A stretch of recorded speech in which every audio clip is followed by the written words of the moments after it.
Tawheed in removing calamities and defeating enemies. So first of all, a quote from Ibn al-Qayyim rahimahullah from Al-Fawaid, and he says, "At-Tawheed mafza'u a'da'ihi wa awliya'ihi."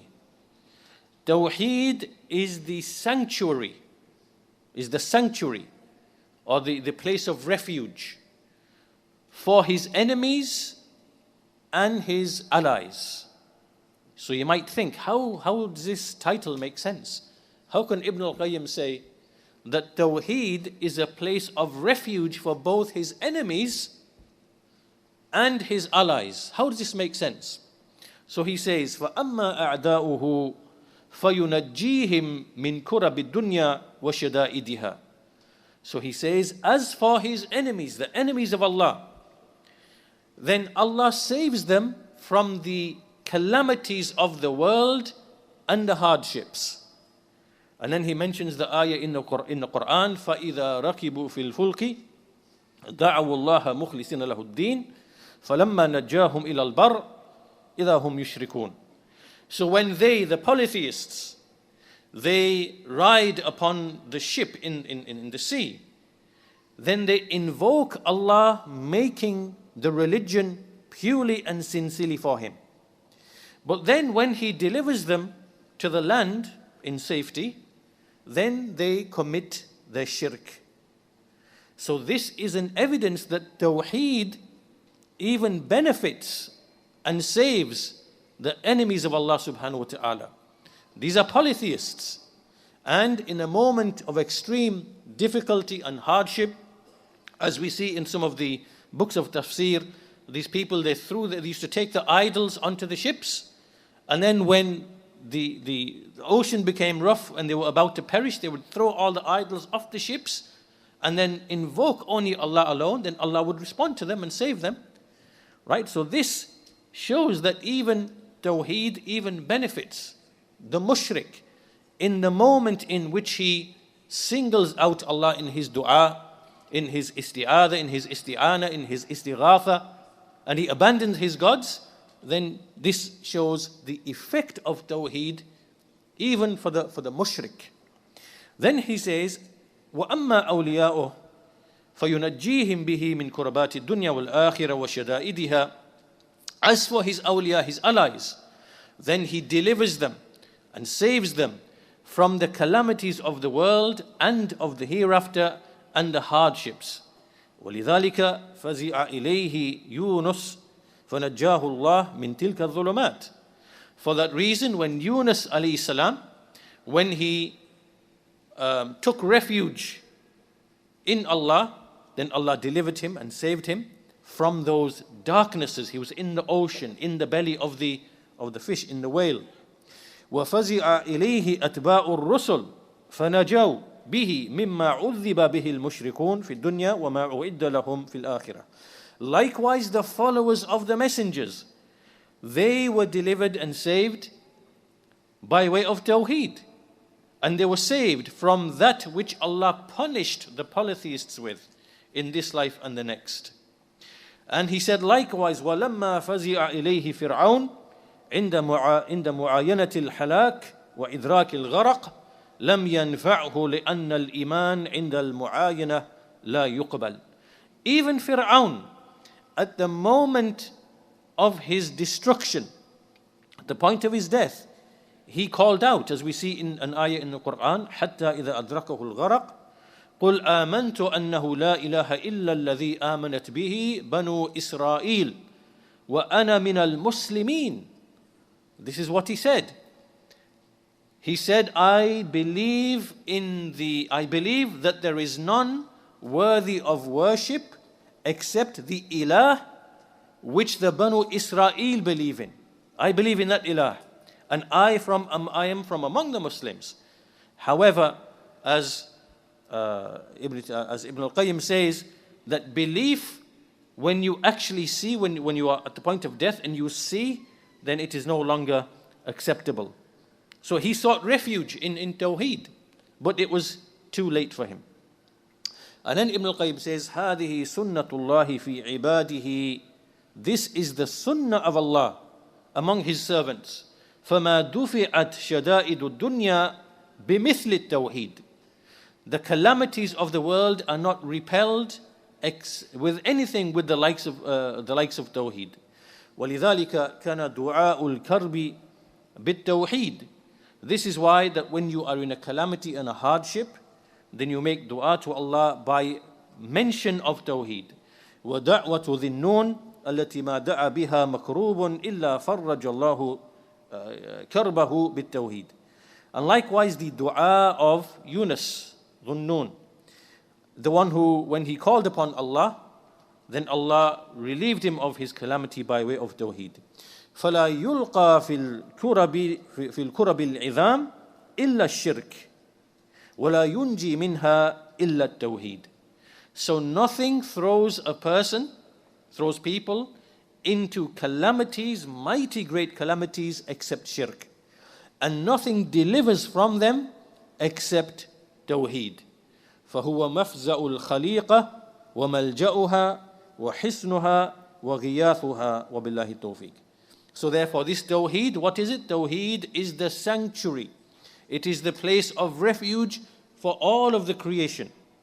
And the place of refuge, it is the fortress, and it is the thing which gives help, which gives relief and help. So as you can see from this statement of Ibn al-Qayyim rahimahullah, we see first of all the mushrikun. So let's give that as the first example. He mentioned the ayah فَإِذَا رَكِبُوا فِي الْفُلْكِ دَعَوُوا اللَّهَ مُخْلِصِينَ لَهُ الدِّينَ to the end of the ayah. And Imam al-Tabari rahimahullah, he says that Allah Ta'ala, he said, when those mushrikun, when they ride upon the ship in the sea and they fear destruction and drowning, what do? دَعَوُوا اللَّهَ مُخْلِصِينَ لَهُ الدِّينَ. They invoke Allah, making the religion purely and sincerely for Him alone. So At-Tabari says, يقول أخلصوا لله عند الشدة التي نزلت بهم التوحيد.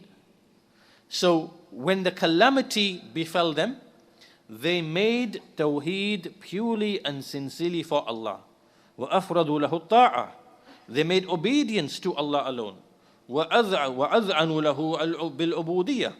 And they submitted to Him in servitude. وَلَمْ يَسْتَغِيثُوا بِآلِهَتِهِمْ وَأَنْدَادِهِمْ. They did not seek rescue from their gods or the rivals which they made for Allah subhanahu wa ta'ala. وَلَكِنْ بِاللَّهِ الَّذِي خَلَقَهُمْ.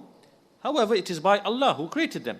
فَلَمَّا نَجَّاهُمْ إِلَى الْبَرِّ. But then when He saved them and brought them to the land, فَسَارُوا إِلَى الْبَرِّ. So then they came to the land, then they start to make shirk again, and they associate partners with Allah subhanahu wa ta'ala. So this is very clear. We mentioned that earlier, that even the people of shirk, they benefit from Tawheed.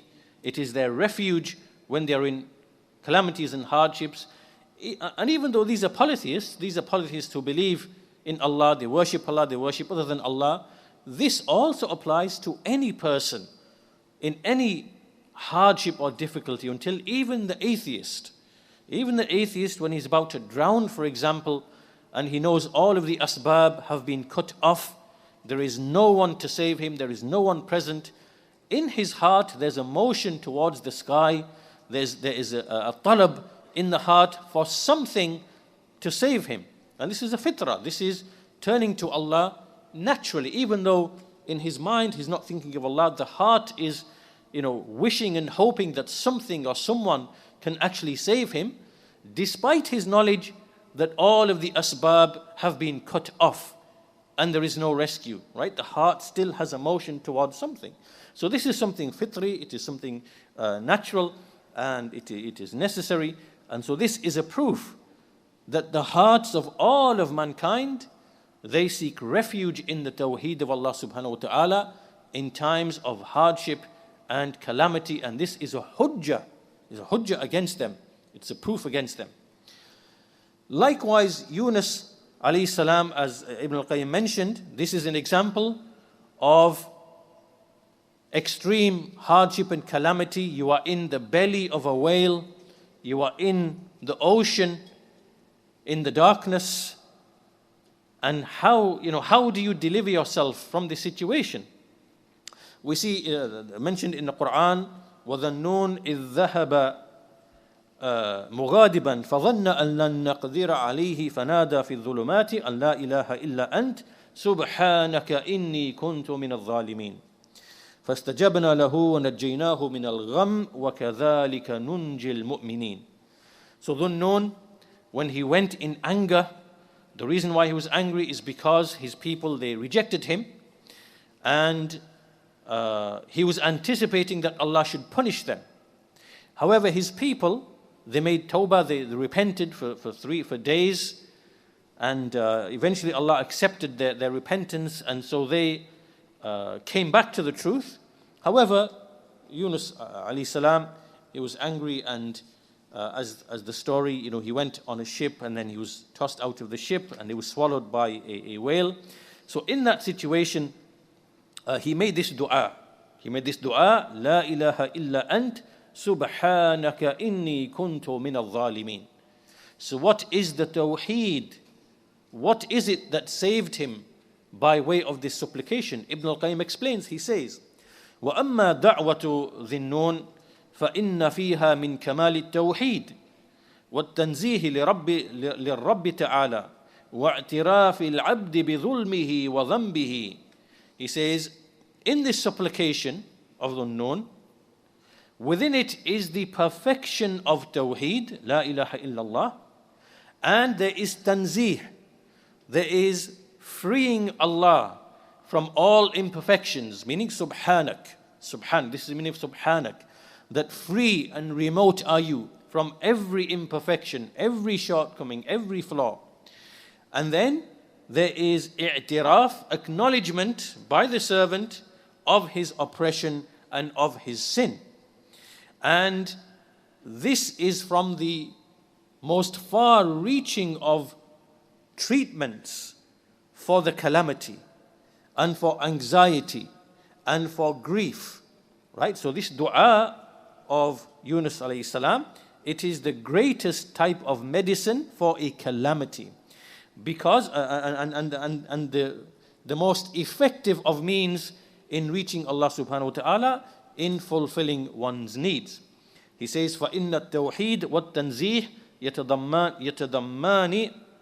يتضمنان إثبات كل كمال لله وسلب كل نقص وعيب وتمثيل عنه. Right? So these are the elements. First of all, establishing Tawheed for Allah subhanahu wa ta'ala, then negating from him all imperfections, and then والإعتراف بالظلم يتضمن إيمان العبد بالشرع والثواب والعقاب. So when a person acknowledges his dhulm, so when you admit in front of Allah and you vocalize your error and your slip, meaning you say, I made an error, I was oppressive, I wronged myself, meaning you vocalize the error that you fell in, then all of this is part of acknowledging one's sin and acknowledging one's ubudiyah to Allah and acknowledging one's need to Allah. So there are 4 elements in all of this that Ibn al-Qayyim mentions in this dua, which are the reason why it is the dua of removal of calamity. He said, فَهَا هُنَا أَرْبَعُةُ أُمُورٍ قَدْ وَقَعَ التَّوَسُّلُ بِهَا.